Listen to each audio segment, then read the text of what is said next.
Welcome to Coast Vue, the show that every single day celebrates the men and women who are making coastal Mississippi such a great place to live, work, and play. Hey, one of the topics you hear us talk about, myself and various people along the coast, certainly any of the mayors of coastal Mississippi certainly think about this. I would think Gulfport probably thinks about it as much or more than any of them, is this whole notion of the blue economy. And, what I wanted to do is give you a little bit of a primer on what that really is. And then we're going to be visiting here shortly with Mayor Billy Hewes and talk more specifically about it. But if you look at the World Bank and what it says about what the blue economy is, it says a sustainable use of ocean resources for economic growth, improve livelihoods and jobs while preserving the health of ocean ecosystems. There's a lot of other definitions along the way, like there's one or like several definitions that expand the definition of blue economy to include most economic sectors that use ocean or inland waters. Like, for example, fisheries or aquaculture, tourism, shipping, biotechnologies, maritime security, mining, oil and gas, renewable energies. So if you think about that term as it relates to coastal Mississippi, you would certainly think about it being about ocean industries such as fisheries, tourism, marine transport.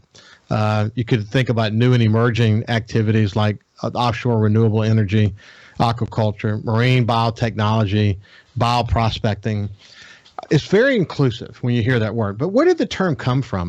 Because it was actually a new term for me until a year or so ago. It was the European Union came up with a term, a concept called blue growth, and that was in 2012. It was the Committee on Regions that began that conversation and ultimately sort of proclaimed that. And then along the way, that blue growth piece ended up becoming or sort of morphing into the blue economy. And if you do a search, what you'll find is literally countries all over the world are focused on the blue economy.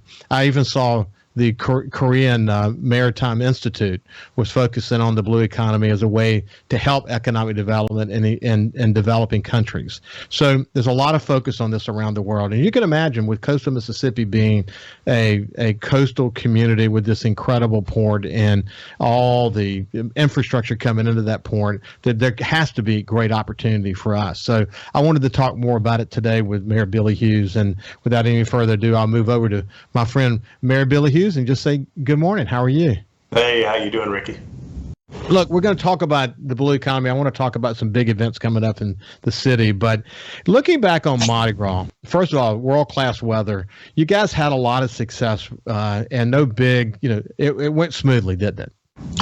It was great. You're always watching the weather, but we usually pull one off across the coast, rain or shine, but it's always good when the weather cooperates. But it comes back to us coming out of this whole COVID mindset. No matter what we're doing, there seems to be larger and bigger crowds, and it speaks to how we're so suppressed from everything that went with that pandemic and what we learned, and folks are ready to get out, and it really is a tribute to not just the continued resiliency of our community, but the opportunities we have here. And, we have folks that continue to discover us on top of that Secret Coast thing. So, we're seeing bigger crowds at just about every type of event that we're putting on. It's really cool. The other thing I watched closely on social media was Second Street's kind of a unique place in Gulfport, but the Second Street Social Club, what Matt McDonald and Billy Rubel and that group put together, and I saw all past mayors and you of course there. You played with the band there, had a great collection of artists in that band, by the way. I saw that on social media, but that was a fun event, wasn't it? It was a whole lot of fun, and what was great, it was homegrown. It's, of course, the Matt McDonald production is going to be just off the chain anyway, but they really did a lot of advanced planning. But it's an enthusiasm that came from that neighborhood, and that's something we'd like to see replicate in neighborhoods that have their own unique flavor throughout the city. It was just kind of their, Second Street kind of owned it. They invited everybody to come to it. But there are identifiable communities that if they want to do the same thing, we're going to encourage that. But it was just part of the fun, part of the celebration. What was nice is Gulfport's parades are typically considered to be very family friendly, and this was no exception, particularly with the majority of the floats being golf carts. You had a few cars in there, but there were no huge floats. It was just easy, and it was a lot of fun with it. So the way it grew from an idea to this really remarkable laid-back event was very nice. And like I said, we had that threat of rain, but we'll give thanks to the Pass Christian. They say it never rains on the Pass Christian parade, and it was about the same time frame. So we'll give them the credit for making sure the weather was good. Bay St. Louis has Lunny Grawl, and it's a bunch of golf carts as well that has really grown to something really special. Yeah. And this is going to be the same kind of thing. What's interesting to me, and you got to point this out. You think about 2nd Street and the post-Katrina world that those people faced. Whether they rebuild or not, some were able to rebuild, some had to start from scratch. But it really defines resiliency, doesn't it? I would think that's one of those uniform characteristics you find across the coast, but areas that have been particularly susceptible to that type of damage, it shows what's possible, and how we handle things. Well, you heard what I said about blue economy. I wanted to define it for people who, hear that term. What does it mean? What would you add to what I described? I think you pretty much encapsulated it, but it is just about making the most of your waterfront. Most great cities that you see have a waterfront and take advantage of it. Some have a waterfront and don't capitalize on that, or take and tend to take it for granted.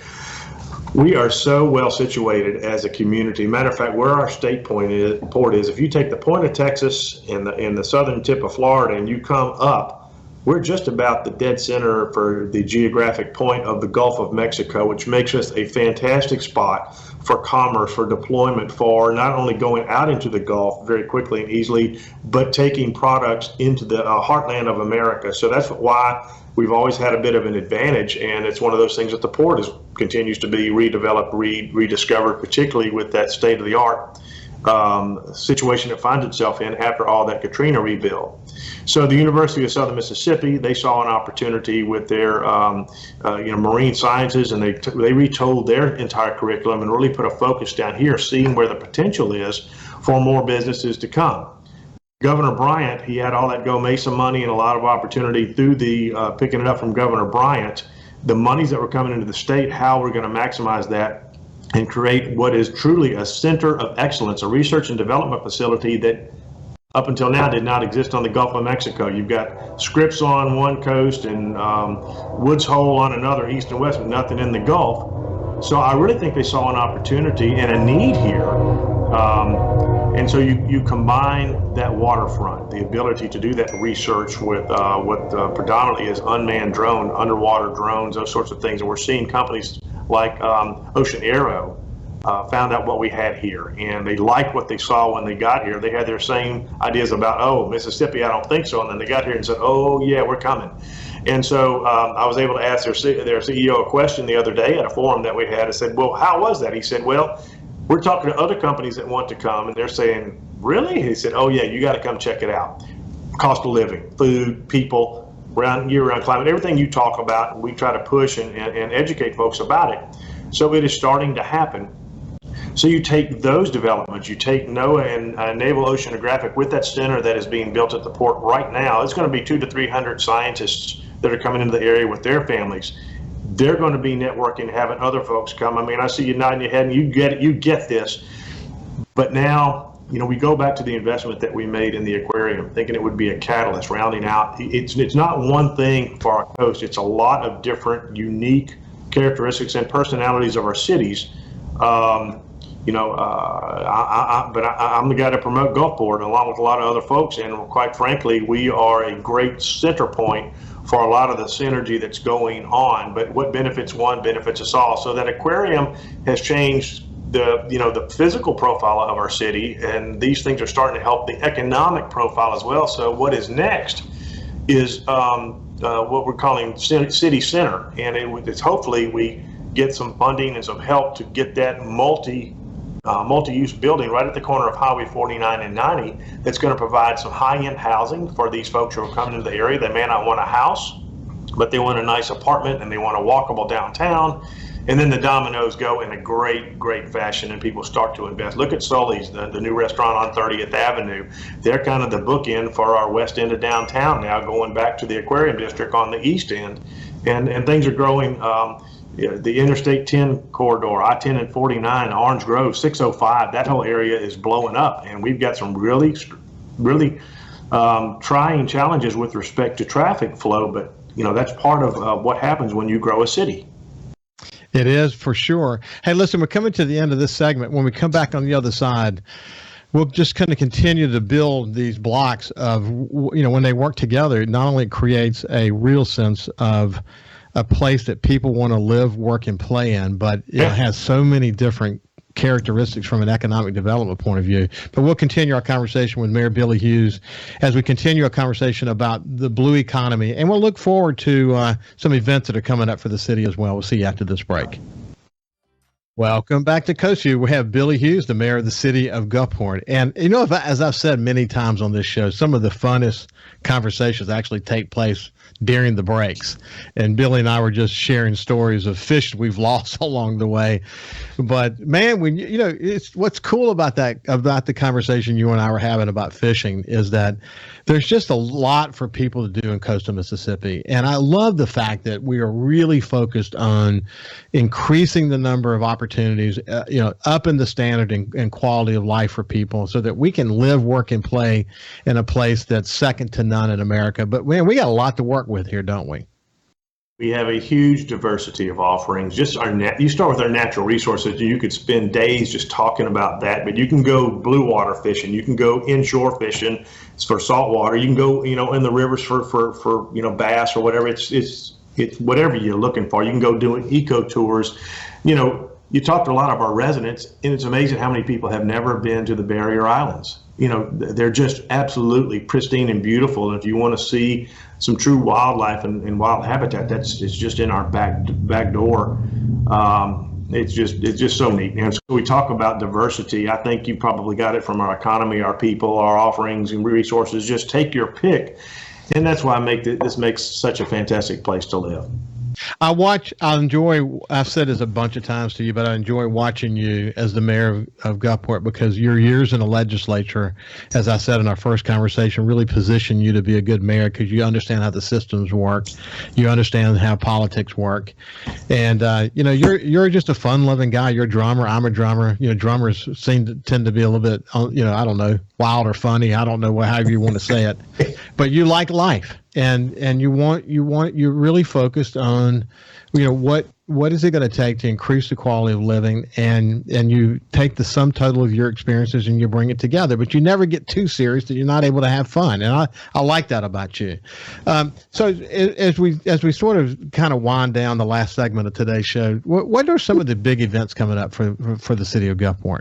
Well, I'm going to get to that, but just because your jobs are serious doesn't mean you have to be all the time. Yeah. We've got to enjoy other folks and get our energy from that. But I got a question for you. I posed to Paula. What we do, you and I are very blessed with having some great wives, and they really make us more complete and whole and help us make sure that we get the most out of life because of them.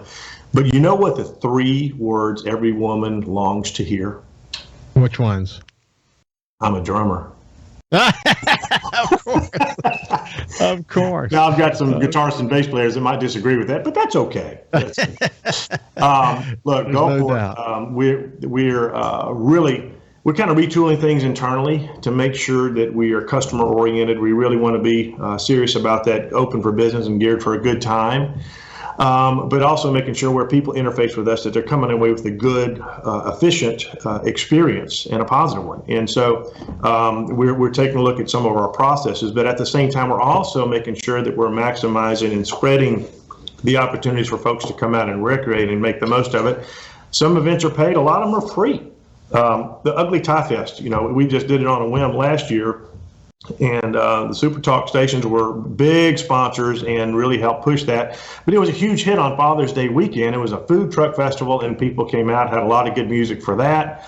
Cinema by the Shore, it's something we do every year, but families can come out with their kids on weekend nights when we have it, and we're showing these family-friendly movies. There's pizza, there's popcorn, and kids just come out and kind of hang and watch a movie and sing along with the soundtrack or whatever. That's some of the easy things, but we're looking at festivals. We're already in earnest planning a gumbo festival that's going to be competition oriented in the fall. But you've got so many things that come annually. Cruising the Coast is always going to roll around, which is a coast-wide celebration. Our harbor lights that we did this year, record numbers of people.